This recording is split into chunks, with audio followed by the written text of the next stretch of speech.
Team, how are we? Welcome back to the High Performance Coach podcast. I actually didn't tell you this, did I, mate? This is podcast episode 100.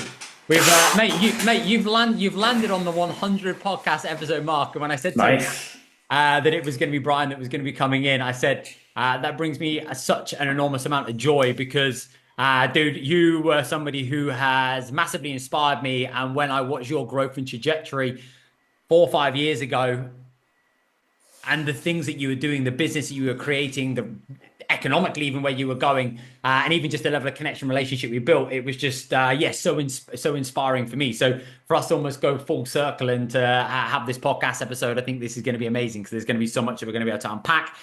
There's going to be a phenomenal energy, and mate, I'm excited to see where things go. So, dude, welcome to the High Performance Coach podcast and episode 100, my friend. Thank you, sir. How long are you doing the podcast? How many episodes 100 take? I think I got to about episode 15, and then I pretty much took like a 7 or 8 month gap. That would have been, so it's probably been 2 years. I think it's probably taken me to get to 100, maybe 2.5 years to get to 100. That's good going, because I'm like four years doing a podcast. I think all I've done is around 100 episodes. The majority are done solo. If I'd recorded all the ones that I'd messed up and fucked up on, I had to go back to the start. Yeah, me too. I would have 500. Yeah, we'll probably be at about episode 1,000. But it's a great journey, and hopefully something I can look back on one day. I'm sure you're the same. It's like when you go back and you listen to yourself, you're like, oh my god, that's it's actually pretty embarrassing to look back, but that's the idea. Yeah, that's growth. Yeah, that's it, my friend. Dude, I want to get stuck straight in. I was reflecting and looking through your journey, your story, and one big thing that stood out for me was something that I think needs to be communicated and heard more so. And I don't think it's almost conveyed well. And I think something that you're going to be able to do incredibly because of what you've been through. You said that in your 20s, you felt like you had something to offer to the world, but you didn't know what that looked like. Tell me more. Yeah, at the time it was pretty confusing. I don't know when that was the case, but like, I remember leaving school, so whatever age I was, 18, and kind of just, not necessarily fucking about, but trying different things. I did like a journalism course for 6 months. I worked in a hotel for a year or two. And this was around the time of the Celtic Tiger. Did you ever hear of the Celtic Tiger in Ireland? No. Money, basically. Money was everywhere. Like, it was like, I was like 19, 20, 21, earning a fortune in a hotel, and this was just life. And I thought it would be this way forever. And like, the following year, there was a crash and there was no money around. But I don't know. There was just something in me that I said, I can do something. Like, there was something I was like, I'm decent with people. I have kind of an energy or desire to help people. What does that look like? And fitness was kind of my step into that, but it wasn't even necessarily fitness. When I was about 22, I started to study. I went and did a degree, sports science and all that afterwards. But there was just something bigger. I didn't really know kind of what it was, but I just knew it was something. And fitness, I look back now, at the age of 22, I had a level of confidence and clarity by starting that journey. So I'm 38 now. So I'd say over the last 16 years has been a journey to have that impact that has developed, that has progressed, that has changed, and probably was solidified properly around the age of 27, 28, when I started to develop and transmute my training, my kind of point of view of what I was trying to do. But yeah, I think a lot of us have that. I think particularly as men as well, we have something that like, there's something here I can do. I've no idea what it is, but there has to be an answer. If I look back in hindsight, curiosity, leaning into things that actually lit me up was the catalyst for that kind of transformation. Did any of that make sense? Absolutely. I think what I'd love to know is that what were the steps that you feel as though that you took that helped you gain more clarity around what that looked like? Or if I reframe that, can you remember the moment that you're like, that's it? There was no necessarily one moment, but I look back in that hotel, right? So I was earning a fortune, but I was kind of like, there's more here, you know? It's not just the money, because I'm doing a job deep down I don't really enjoy doing. I'm good at people, I'm good at the job, but the job is just a means to an end. And the means is grand, it's a bit of crack, it can probably bring me around the world and do whatever, but actually it doesn't really fulfill me deep inside. So like I said, that start of being in college and starting fitness was it. But then actually my biggest thing, I suppose, I'll go back to it, because there was a clear moment actually. I traveled around the age of 27, and I had a breakdown of a relationship about 6 years. So I hadn't really traveled by myself. So I went away I look back now actually to run away. So I was off to New Zealand to create a whole new identity again, this is all hindsight. Not the time, I wasn't aware of it. But I went to Southeast Asia by myself first for 3 to 4 months, bought a bike, drove around Vietnam, Thailand, Cambodia and all. Time of my life, but actually realized then and there that why am I going to New Zealand? I'm actually running away. So I was in the industry. I hated the industry, man. At the time, bodybuilding was everywhere. And you could just see this disconnect of the idea of this six pack and this person who hates their life. And it's nothing wrong with bodybuilding, but just giving off to the general population of this is what fitness is. And I was like, no. So I was in the kind of movement, calisthenics space, but didn't have the balls. And me going away, realized that's what I want to do. So I decided to come back, find mentorship. And that was, again, around the age of 27, 28, where I was like, yeah, there's something here that's a bit of me. And let's really lean into that. What were the feelings and emotions that you had when you felt like there was something that was missing, but you couldn't quite put your finger on it? Like frustration, confusion. There was, I wouldn't say a dread, because it wasn't a dread. I knew I'd find it. There was definitely a knowing of some sort that if I keep trying to search for it or keep asking that question, that it will come. But there was a bit of a boy in me, I think. There was a bit of a boyish nature about me going like, am I taking responsibility here? Could I be doing more? And even at the time, all my mates, good jobs, 22, 3, 4, 5, 6, starting to kind of progress. Some buying houses. Like society was telling me, "Here, what are you doing, mate?" And I was like, "Yeah, no, come on." And even me going traveling at that age was still like, "Really? On your own?" Because again, all the lads buying houses, earning decent money in their jobs for the last 3, 4, 5, 6 years. But there was again this calling going like, no, this is what it's meant to be. And then I came back with kind of just a bit more clarity. And that was different. That was just a different energy. That was a different energy altogether. Like I felt that. There was a creativity, there was a desire, there was something here that was me. And I knew if I just keep leaning into it, I could create something that was me. And that was fucking fulfilling, big time. You mentioned something there where it's almost like the path that you were going on was quite different to the people that you were around.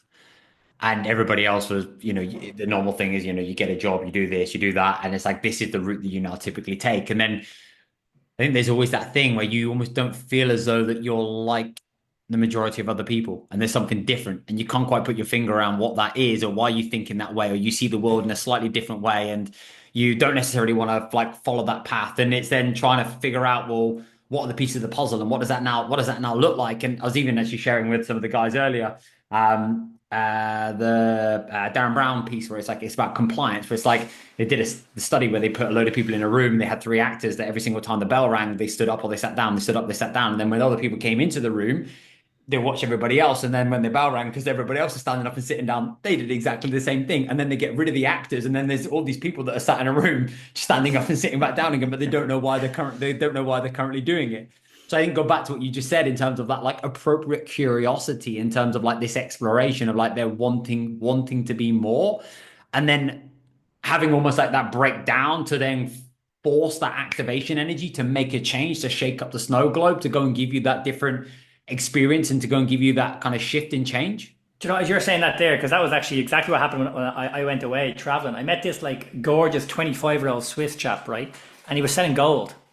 This is like, what, 12 years ago. So, Instagram, I think, was just out. I think I literally got Instagram, started taking pictures to show people at home where I was, that kind of crack. But like this online world was new.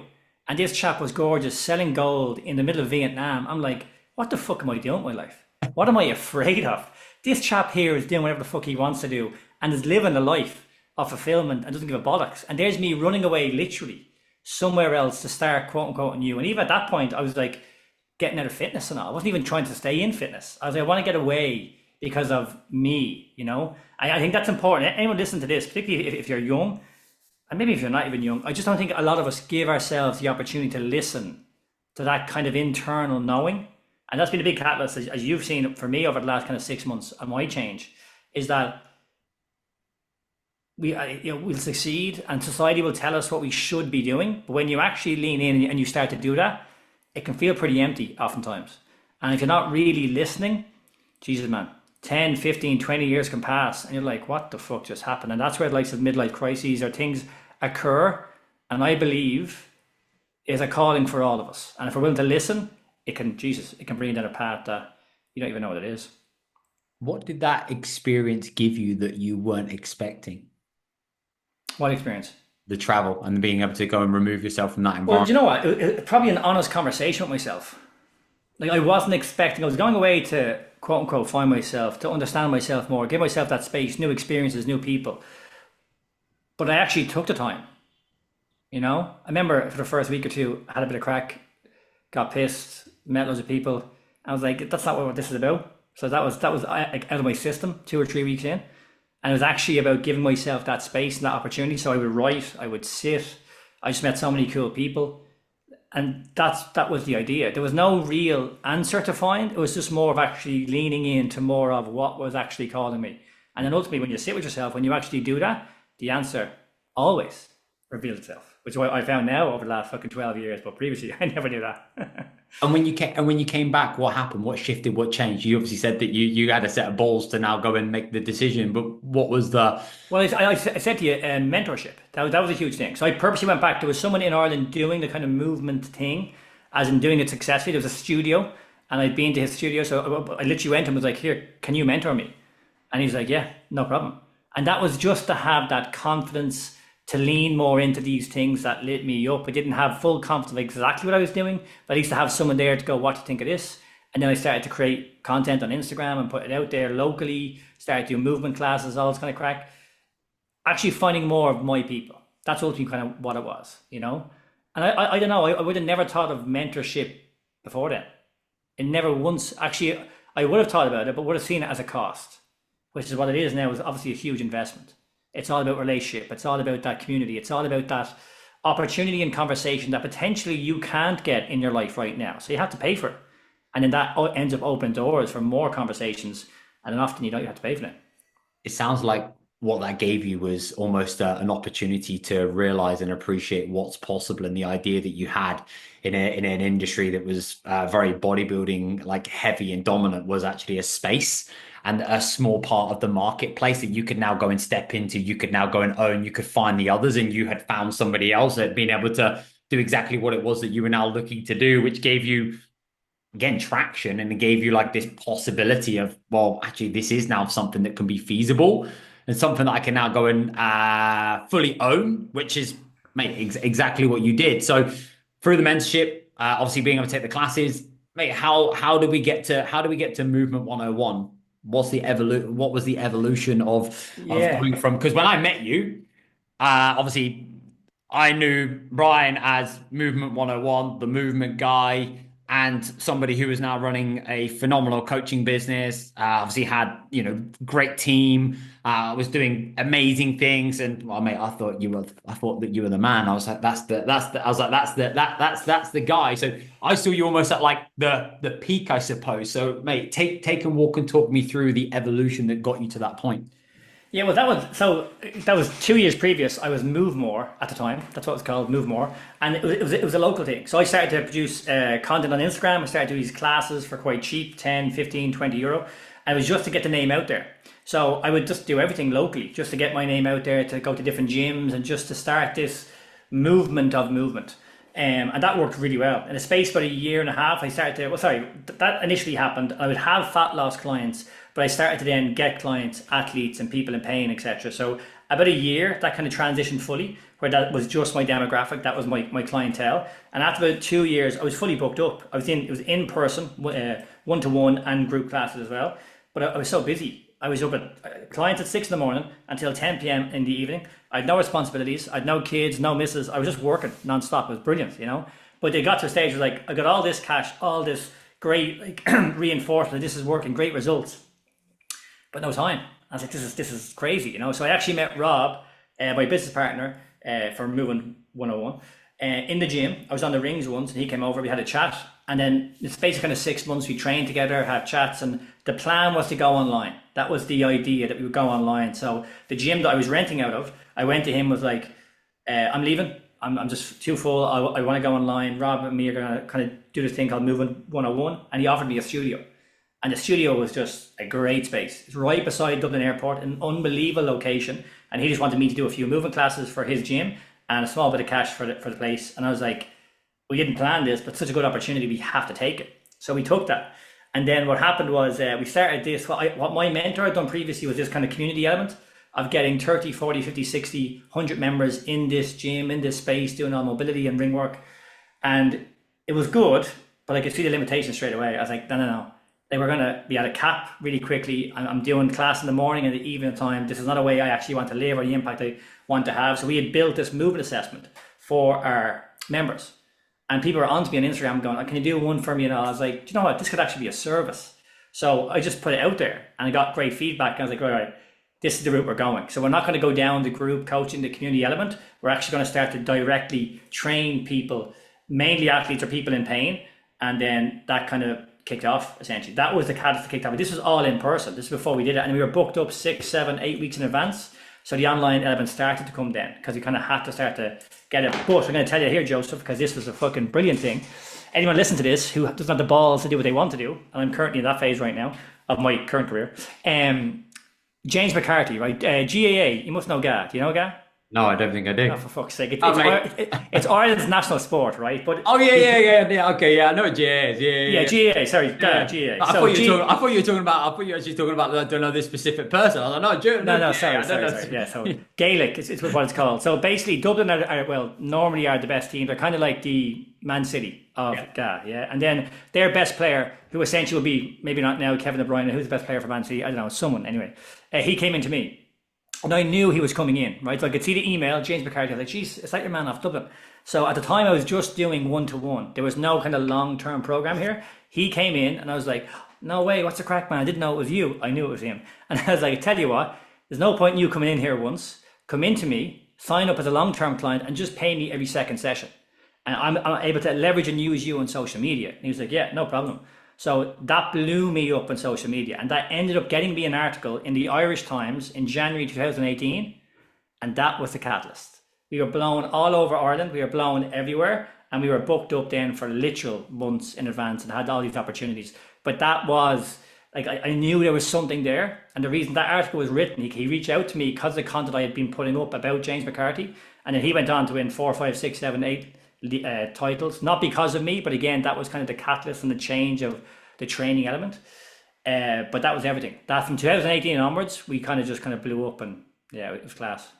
Mate, I love that. And the reason that I love that is because there's a few key points that I want to be able to emphasize. Number one, that part of like, what do I actually now want to do? What am I excited about? And ultimately now being able to trust your nose and trust your instinct, and now being able to go and follow obviously the movement game. And one piece that I missed was actually asking you how you were able to get into that and what was the thing that kind of led you down that path, which I'm going to come back to.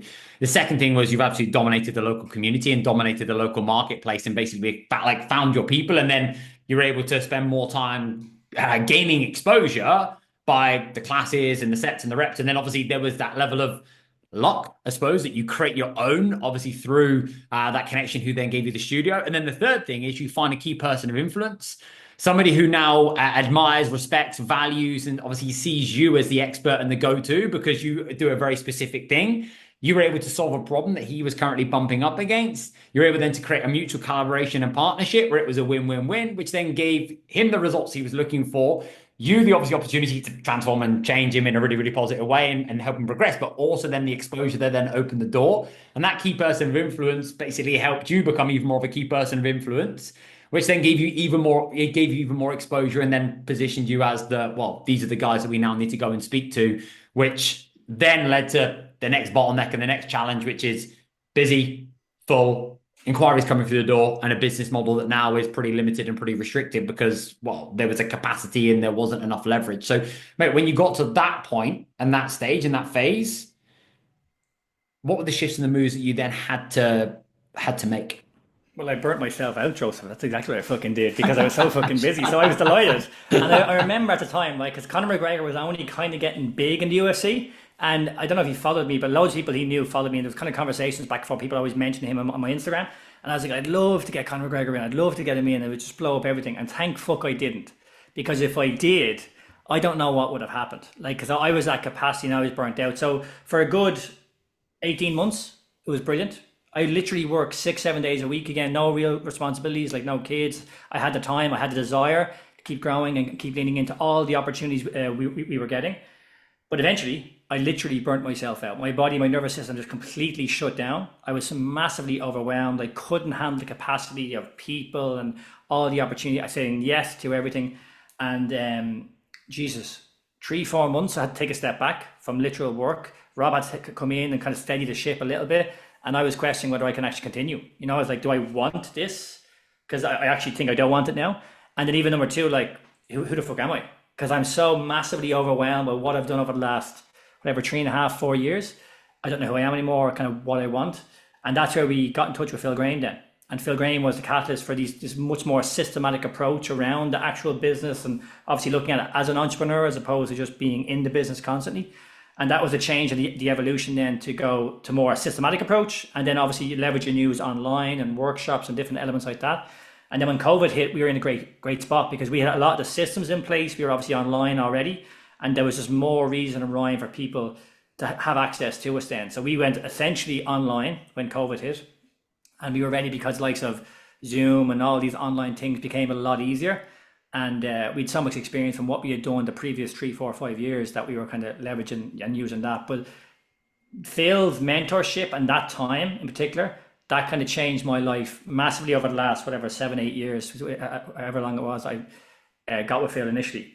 Because that actually infiltrated everything in regards to my coaching process, my thought process, what I wanted to achieve, my life in general, the connection with self and with others. Phil, he massively changed my mindset around everything. You touched upon the burnout piece, and I was reading earlier. You said one of the biggest pieces for you with burnout and one of the biggest lessons that caused that was almost not having enough courage or needing more courage. I think was something that you'd written. Tell me more about why you felt like you needed more courage or what courage has to do with burnout. Because I go back to what I just said, the initial idea of the inner calling, you kind of know what needs to be done. So my biggest thing when I was quote unquote successful, doing what I love to do, but you get lost in the external, you get lost in the noise. So I could see the signs again in hindsight. I was irritable, I wasn't training, I wasn't sleeping well. There was this idea of not feeling content, not feeling peaceful, not feeling me. And what I did was, well, if I just be successful, if I just keep going, I don't have to sit with this feeling. So the courage was actually to stop. The courage was to go, well, what's this feeling of fucking fear or sadness or loss or whatever the fuck was going on inside me that I was trying to feel externally. And then the hardest thing, like as anyone who's burned themselves out, when you're on a successful path, you have this identity. If I don't do this thing and I'm not successful down this path, who the fuck am I? And that's the question a lot of us are being asked in all avenues. And I think particularly when we get to a later stage of life, I was 31, I think at the time, but like particularly 30s, 40s, 50s, you've done what society has said will make you feel good, got the things, got the success, done everything. And yet it's like, maybe this isn't actually the path. So to actually stop and listen, that's what I didn't do. And that's what my body and my brain made me do, ultimately, Even a conversation I had with Leanne the other day almost just like echoes so much of what you've just communicated and conveyed, because it's so easy just to get caught up in measuring your self-worth based upon how busy you are, how much you do externally, obviously what you're able to accomplish and achieve. And there's also then this narrative and this fear of actually then if you slow down, it's like what's going to then happen to you, or if you're now going to shift gears. And as you've been speaking to, I think it's James Smith that says it, it's like, do people love you for who you are or what you do? And then it can be easy as well at points then to be able to get caught up in like, people love me because of these are the things, and I action this and I do this and I behave this way and I turn up with this level of energy. And then it's almost like you almost become like a little bit of a puppet at points. That's what you think anyway. And then you're almost like constantly living out that kind of behavior, but you're not able to give yourself the opportunity just to get the goalposts to stop moving and to slow down. And it's not until then your body forces you to do so do you then realize, right, okay, shit, something actually now needs to change. When it pulls that handbrake, and it's like, right, okay, I kind of told you so. And there's like, right, okay, these are the lessons. And you maybe were aware of the red flags. Maybe I know for me, like the first time I probably wasn't aware because I didn't really know what it meant. Because I was just like, well, I'm just going to keep attacking, and there's maybe a red flag, but I didn't really know kind of I'm slightly low on energy today. Well, do you know what? That's just what you should be if you're running a business. I'm a little bit more irritable today. Well, do you know what? I've got a lot going on in my life, and it's like that's, and it's like, well, you just end up like one of our coaches, Ben, who he says like you just normalize your norms. It's like you just end up normalizing your norms, and then you almost aren't necessarily as aware as you should be until again you get to a point where your body goes, yeah, okay, mate, that's enough, that's enough for you, and then you have to go through that kind of decline and that journey, which again is a huge identity shift in itself. Off the back of that, you said that led to a far greater like systematic approach. From a systems perspective within your business, what did you change that allowed you to give you that, or even systematic approach in terms of your thinking that actually allowed you then to operate, perform, and behave and continue to evolve and continue to grow without you then getting yourself to that point again? Because I know so many coaches who have gone through that same process, and then they get to the point of they come out the other side, and then there's almost like this fear and apprehension of wanting to grow because it feels heavy, it feels hard, it feels like it's going to be an uphill battle. There's almost this apprehension of that now happening again, which can lead to them almost like revolving, staying stuck and almost playing safe because they almost don't want to step back into that because it re-emphasizes, well, everything they now don't want to do. Well, the biggest thing, I just remember, Phil, and I'll never forget it, the idea of working on your business as well as in your business. Because all I ever did was work in the business. So I was there creating content and but it was all still built on me, face-to-face, one-to-one, clients in, and never actually stopping for, never mind a day, for a week, for a month, and going like, okay, bird's eye view, where am I at? How are we actually doing here in terms of the systems and actually getting to where I would like to get in 3 months or 6 months? Or I never lacked vision. I had massive vision. Again, we were able to do really great things over those 4 years, but never once stopped to be like, well, can we build the foundations here? Can we start to lay the path to actually move in this direction, as you said, with a bit more ease, as opposed to just constantly going through it? Because I did the same thing as you said there. I know in hindsight, like the red flags and the signs. At the time, I didn't know. And I suppose maybe it was my own insecurity because I hadn't been, quote unquote, externally successful on my own until then. So when you have that success, as you said there, you're kind of like, well, fuck, if I stop now, I'm going to lose it all. And if I lose it all, I'm less than. And if I'm less than, I'll never get it back. And I'm going to quote unquote die. Nothing's going to ever be the same again. But that idea of being an entrepreneur, working on your business and in your business, so even just simple things like Phil used to say about, having a push or pull week or push or pull month, they were just huge realizations going like, fucking hell, oh yeah. And even the business in general was all about, like, I had systems. I didn't know I had systems, but I would communicate with literally thousands of people through WhatsApp.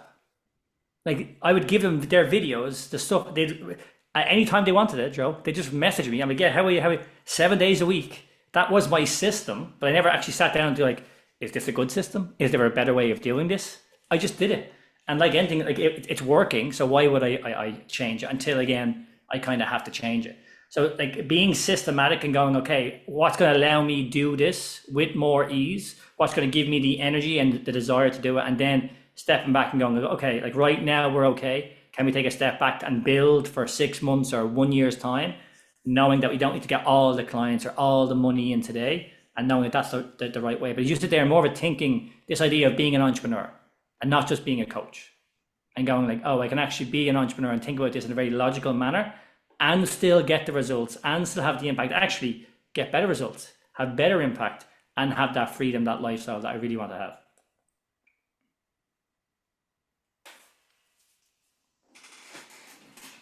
The shift from Brian going from coach who now has to run a business to being a business owner that sells coaching. How was that from an identity perspective? Because there's a whole host of new skills that you've got to develop and you've got to learn. There's a lot that you also then need to be able to let go of, and you need to be able to step away from. And I think this is a transition that so many are obviously trying to make and trying to take, but it's then understanding, well, what does that now look like? And also actually, again, becoming known for the person who's always in, or always on delivery, who's always coaching, who's always doing programming, who's always doing this, to then being able to be the person who's going, no, I'm now the business owner that sells coaching, not the coach that now just has to run a business. Yeah, that was, again, it was nice because, again, like Rob was there. So there was two of us in a sense. It wasn't just me. So to have that idea, like the conversations and the ideas of both of us was brilliant. And anyone we ever brought on, because we had a decent team, because we were already online and we had some systems there unknowingly, there was a good team there again, like from a technological standpoint. And then anyone that we ever brought on was either through our programs, and you had that trust and that kind of mentorship that we had given them there. So I enjoyed it because, again, ultimately I didn't want to be in the day to day where I was previously. Hence why I had the burnout. You end up doing something you don't really want to do over and over again. Eventually, again, your brain, your body is going to tell you. So I was more than ready for that kind of transition. And maybe that was the whole point. Maybe that's why that burnout was inevitable, because I don't think I would have changed, or maybe I would have, but it would have taken me a hell of a lot longer to change and recognize it myself, because I would have just kept doing what I was always doing. And when we started to implement it in that much more systematic, better kind of thinking approach, everything got better. Like the business was better, the growth was better, it was much more fulfilling, the results were better. And you could actually see that this was not only sustainable, we could actually scale and grow this in a way that didn't mean we had to burn ourselves out. It was class.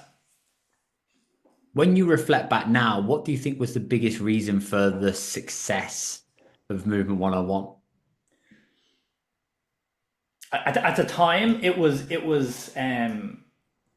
different.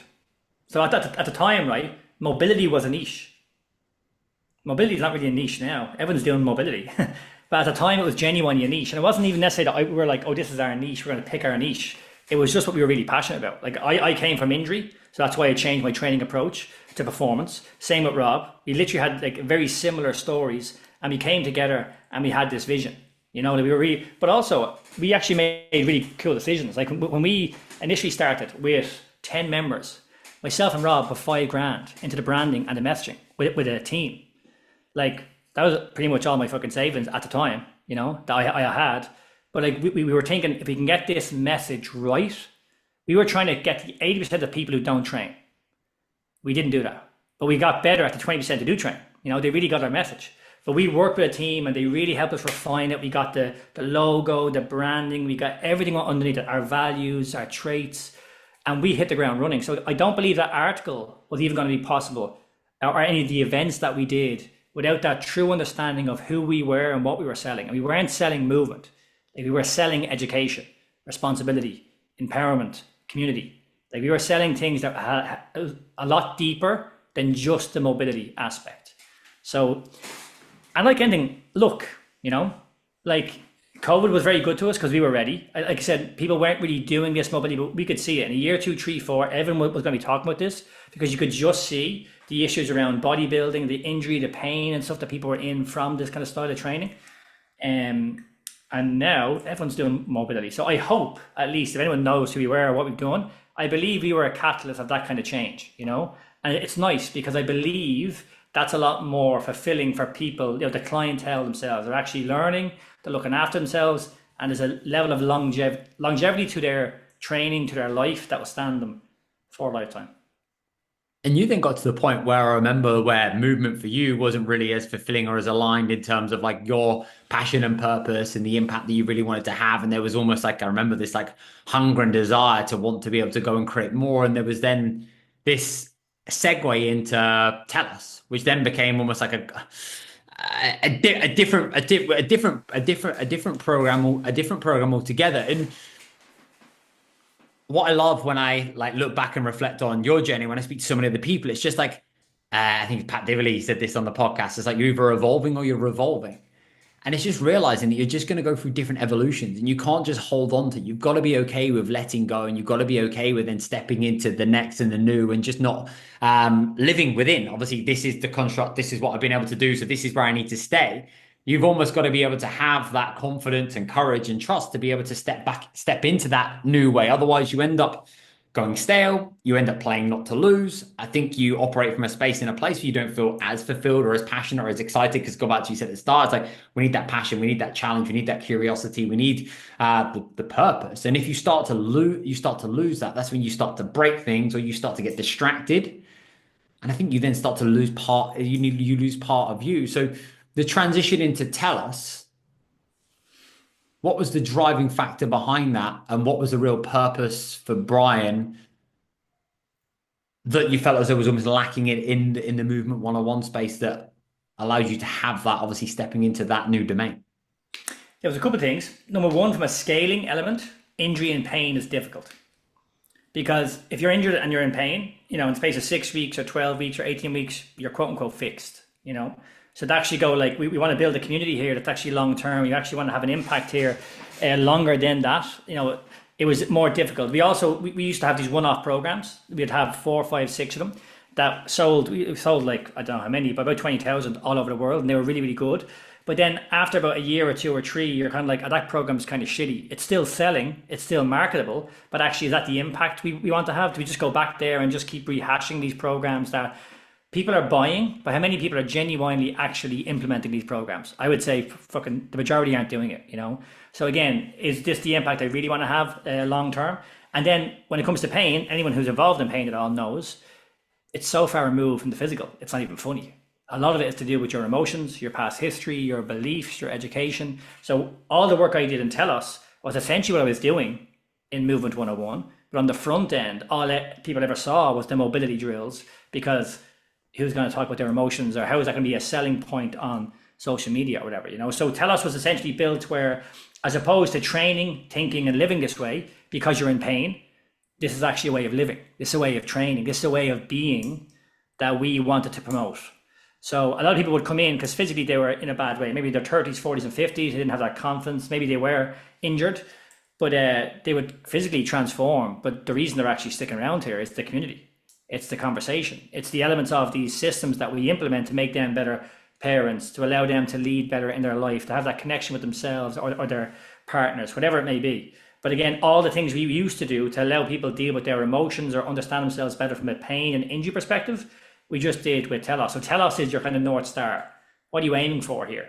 What's your rhyme and reason for being in life? And then the best thing for me was that we grew the team. So the team then could take over the training element. I was going to get a little bit, not necessarily bored, but I've learned my thing here. I don't want to be the movement guy anymore. This is not what's going to fulfill me. So if I can give that away, I can then move into my role, which was head of development. And I would then look at and help people build these systems. Again, look at their selves, build their lifestyle in a way that allows them to truly live a life authentic to them.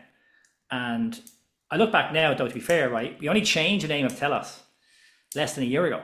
So we had launched Telos about 3 years ago. And I had my own insecurities of changing the name from Movement 101 to Telos. So it was Movement 101, and Telos was a side platform we did, and we still sold programs and stuff. So even that transition, we probably never fully implemented because of that kind of fear and insecurity of the old identity that we had.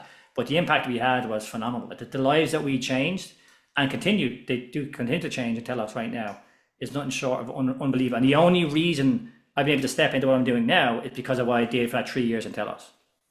What were the ingredients of building such an incredible community? Well, I think the first thing is like authenticity, like revealing my true self, because people will come in and think you're a guru or you have all the answers when it comes to training or mobility. And the biggest thing in the community is like, you're trying to show people that, I struggle, I suffer, I don't know what's going on half the time, I have a bad day. Yet despite all of that, this is how I look at life. This is the conversation I want to have. And to be able to build that space to allow other people literally have conversations that they say they can't have anywhere else is unbelievable. And I like truth is the starting point of all transformation. Like I can't help anybody if they're not willing to reveal their true self. So for me to be able to hold that space and show my true self is everything. And it's funny, right, when it comes to pain and injury. A lot of times people have chronic pain, which lasts over 3 months, because of trapped emotion, because they're not living authentically, because of their beliefs around what happened in their past experience of their life. And that requires a vulnerability, that requires an acceptance, that requires a courage that a lot of people struggle with. And that's what I think we had built in Telos and why we were doing what we were doing. And they're so powerful. So often there's this like almost like putting yourself on a pedestal, and it's like, how do I put myself on a platform? And if you want other people to be themselves, you have to be yourself, and you have to almost like show, again, the behavior. You have to show them like what's acceptable here. This is how we do things. And when you start to open, then other people start to open. And now more than ever, people need connection. They need belonging. They need trust. They need a platform where they can find the others, because so many people are, I believe, like disconnected, and are now looking for people who are just like them, who think like them. I was just saying to a guy that I was just on a call with a second ago, I was like, it's even something as simple and as easy as there's a really good podcast called My First Million.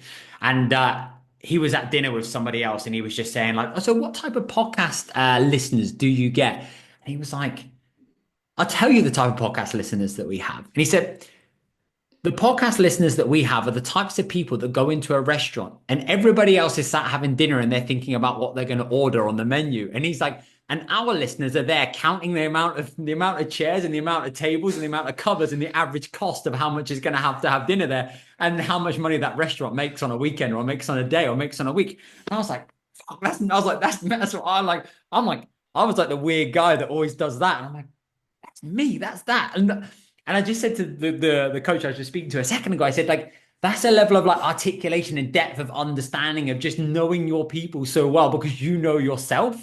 And then having the confidence and the courage to be able to express that and communicate that. And then for other people, then to be like, wow. And that just brings such a level of like safety and bond and connection. And it just makes you feel a certain way where you feel heard and you feel seen without having to feel heard and seen because you haven't had to do anything.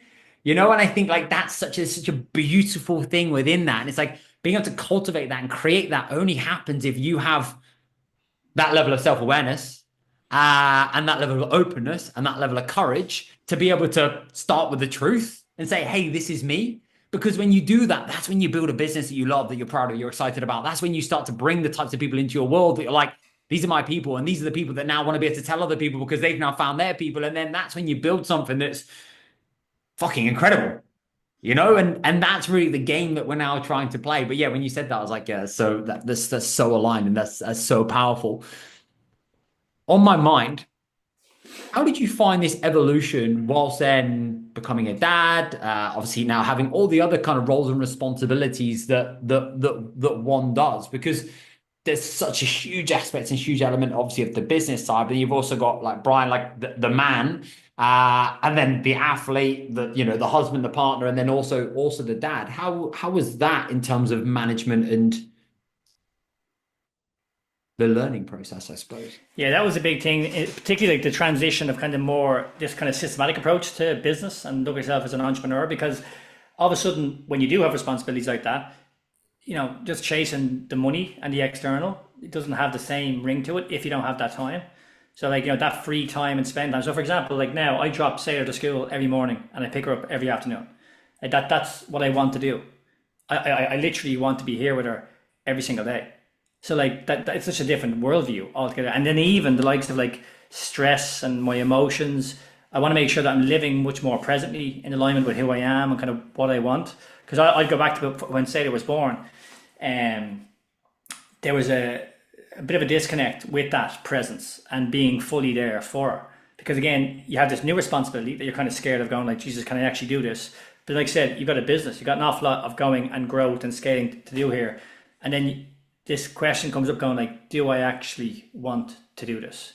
And I think you are right there about that idea of the community you build end up revealing your true self. And what children do for you, children give you an opportunity to reveal your true self. So if anyone's listening to this and they're struggling right now being present with their children, watch your children play. That's it. Don't do anything else. Just watch them play.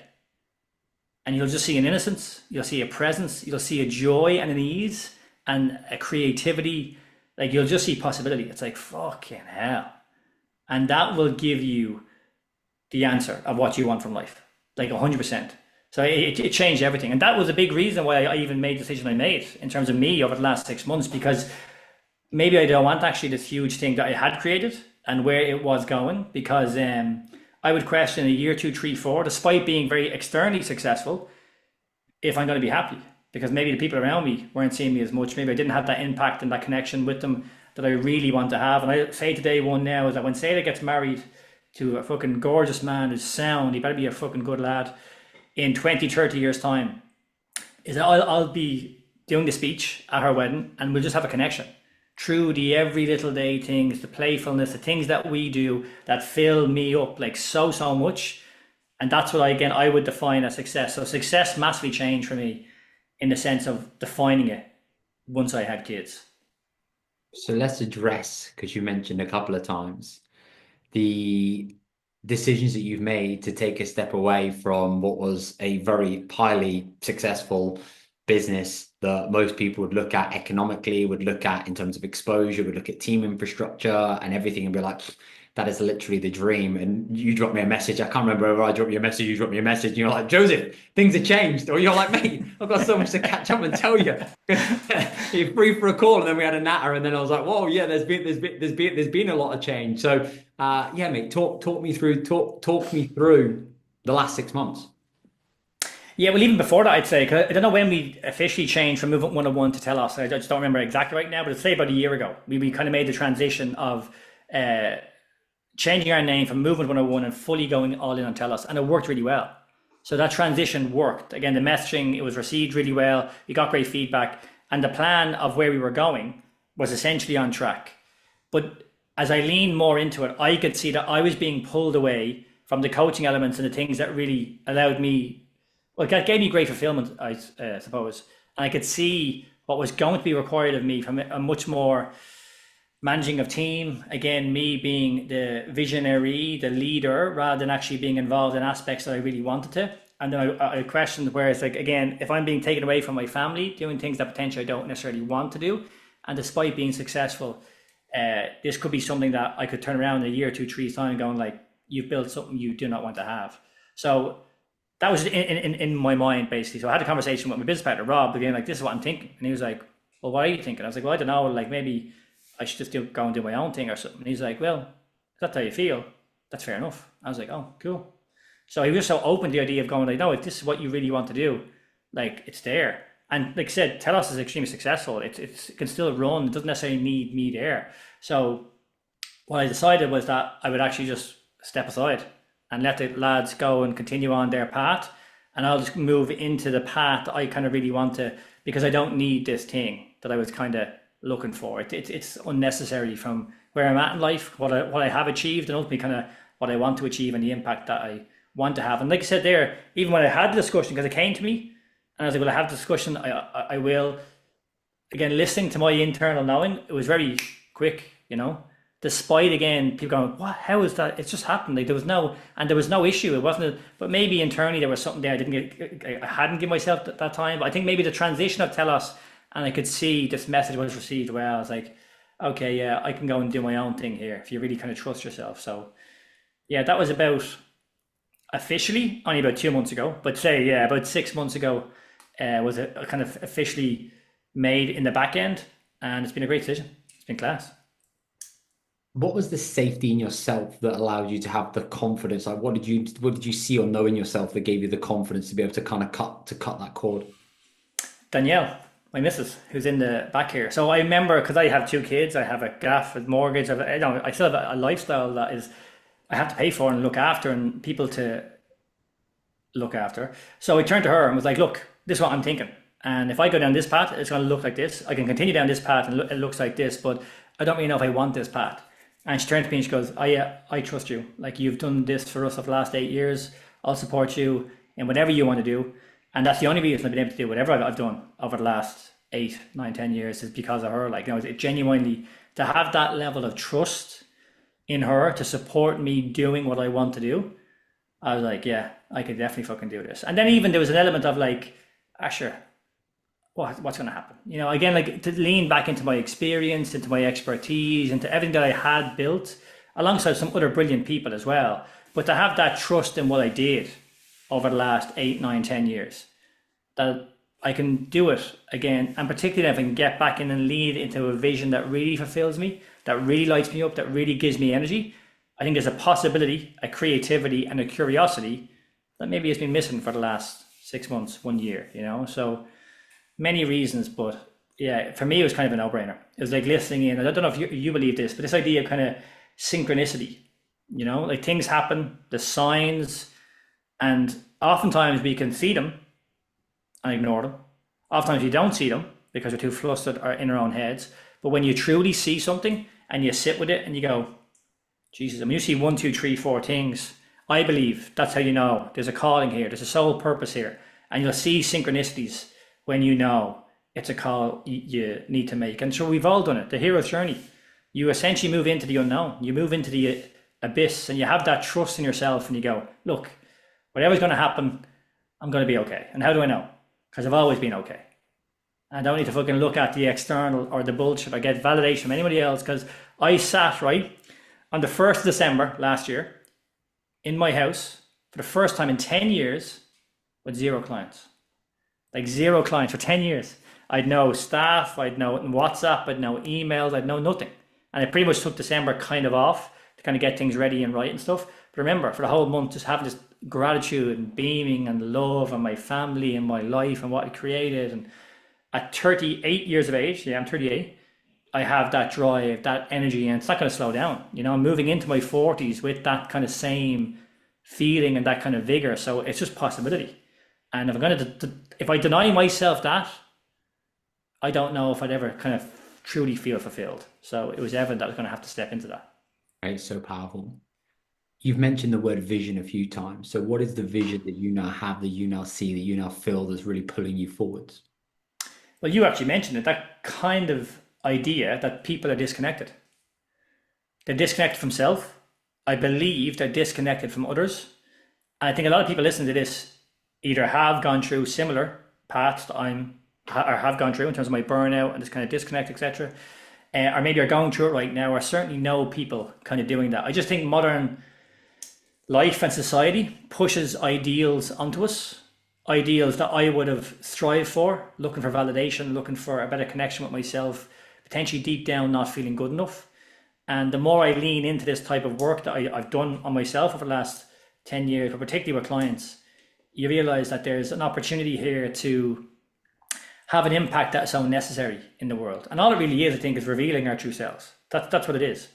Like, not genuinely being worried about Joe Parrish is doing all this, therefore I'm going to feel less than because he's doing something I can't do. Or even looking at Joe Parrish going, Joe Parrish has all the fucking answers because he sees all this thing. When in reality, we all know deep down, we all fucking struggle, you know? And then we're kind of moving into this new age as well, I think, where it's like the likes of AI and technology, we're getting further away from ourselves and potentially understanding of self truly. I just think this community, this element of kind of honesty and introspection is going to become even more important over the next 10, 20, 30, 40 years. I think my own story, never mind my expertise, can have an impact with other people. So even the likes of creating content, doing the podcast, etc., like that stuff just feeds my soul. To help more people without them having to work with me is something that I kind of want to give back to society, if that kind of makes sense. I think I sent you a voice note about a month ago, and I said to you, it's been absolutely unbelievable just to see you back front and center and back communicating again and kind of almost playing to win. I think I said for you, I said this is my own opinion, and I'll paraphrase, I can't remember the exact voice note. It was along the lines of, like, I feel as though you were like hiding. I felt as though there was almost like this disconnection. I felt as though there was this business, but I'd almost like lost that spark and that energy and that fire and that, like, Brian, I just said, mate, you're a great connector, great communicator. You're a great leader. And I felt as though for such a long period of time, that almost like hadn't kind of been there. It was almost like the business, and then Brian was behind the business. But I was like, you're the guy, like, you're the guy who brings the energy, and you're the guy that, yeah, I think is somebody that's so good at being able to coach, lead, inspire, educate, inform, empower. And I think I just said to you, mate, it's just so good just to see you kind of like back and reborn, and like almost like you've got that spark and that fire back again, because that was the thing that, like, when I remember when I first saw you like those years ago, it was almost like that was the thing that drew me and attracted me towards you. Both of the fact that we speak at, you know, everyone's gonna have to listen to this podcast on 0.5 times speed. So apart from that other common ground that we've got, right? That was like that was the biggest thing that it was about. And I almost felt like from watching from, like, I suppose afar to a degree, it was almost like felt like you had almost lost that. And it was so cool and so nice just to see you have that, like, va-va-boom back again, which I think was wholesome.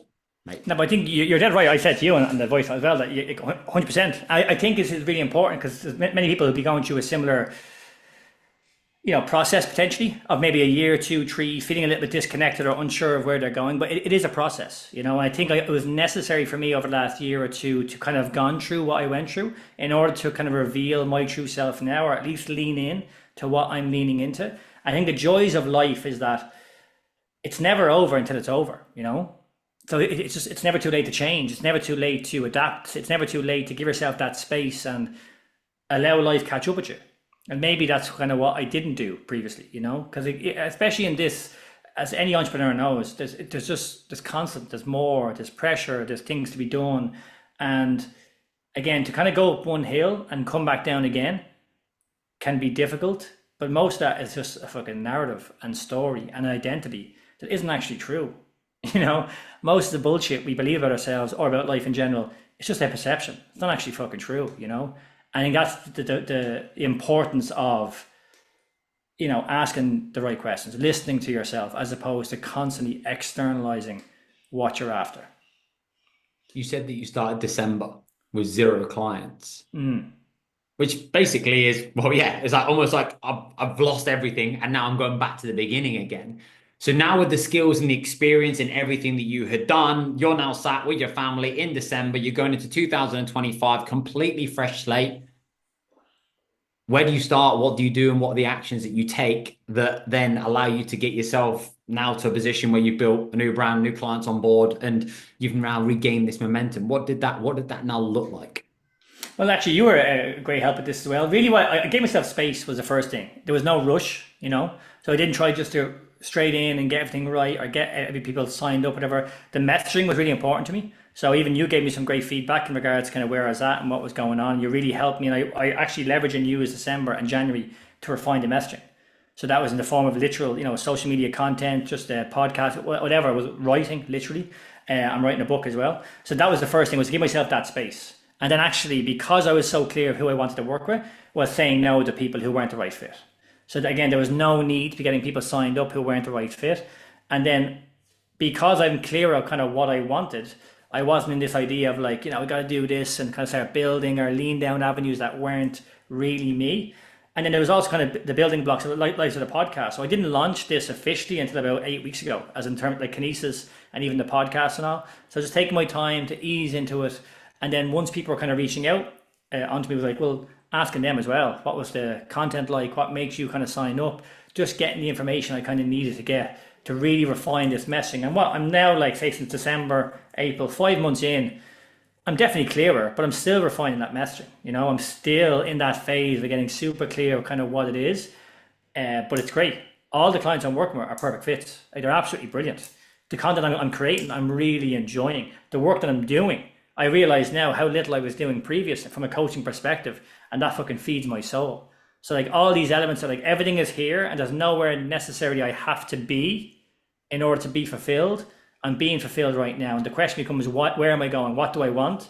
And hence the conversation we had before the podcast.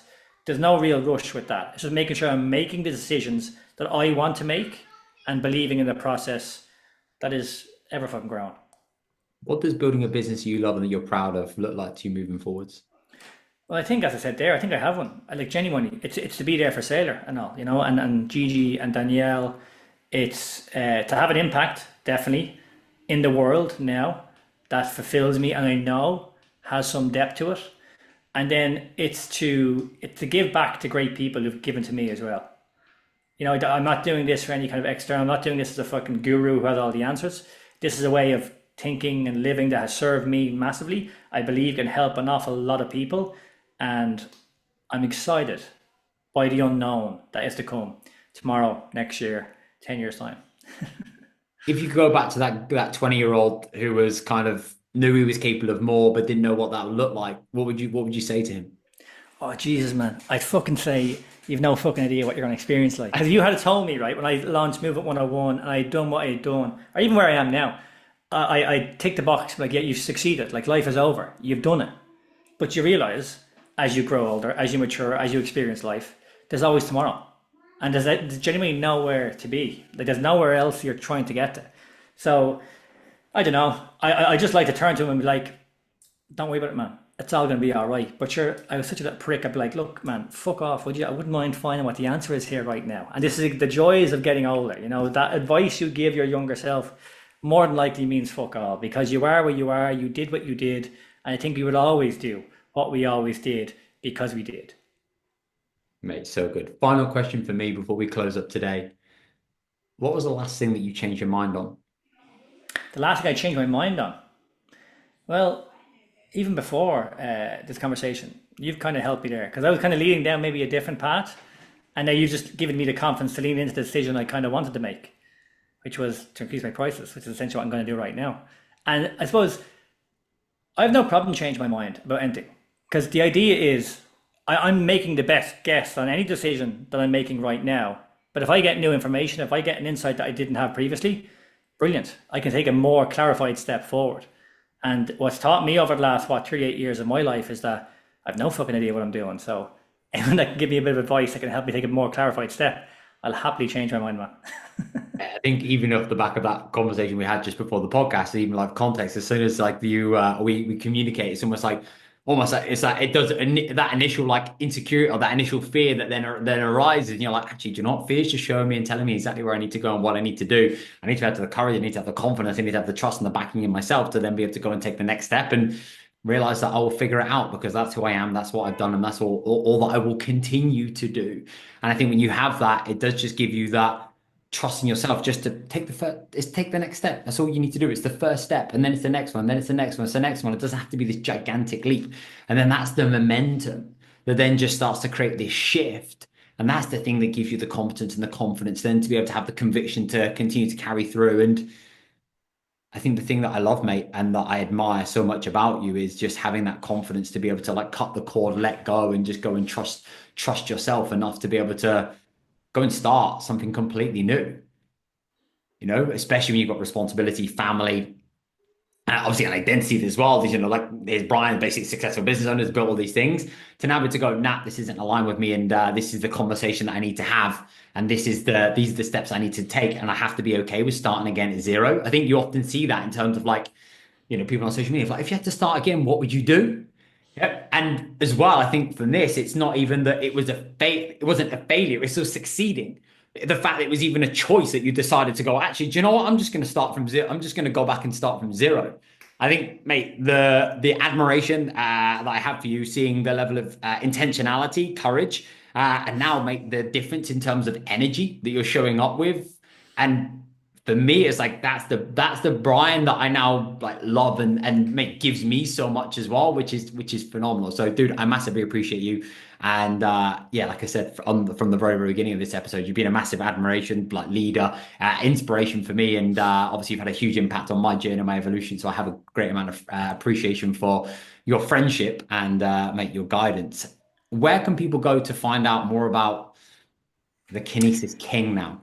Yeah, well, you nail Kinesis King, either Instagram. I don't know what I am called now, actually. Brian underscore. The Kinesis, just Instagram the Kinesis King, mate. It'll come in. Yeah, well, if I don't know. It will be now. Up, yeah, I tell you what, the Brian O'Loughlin podcast. That's where you go because that's actually the easiest place to kind of find me now. But what I'd like to say, Joe, publicly to you is you've been a huge inspiration to me since I met you, whatever it was, 6-7 years ago. You're an animal of a man. You're an absolute gent of a man. Particularly over the last 6 months, you've been a huge support to me, and to see your own growth, your own evolution has been nothing short of remarkable in my eyes. So everything right back at you, sir. You're a fucking gent of a man. I love you to bits, and the work you're doing is unbelievable. And to see your journey that I've seen since I've known you, never mind the previous story as well, is a pleasure. So keep doing what you're doing. Dude, I appreciate you. We all stand on the shoulders of giants. Buddy, we'll have to do this again. Thank you so much for your time, mate, and I shall speak to you soon. Take care. Thank you. See you.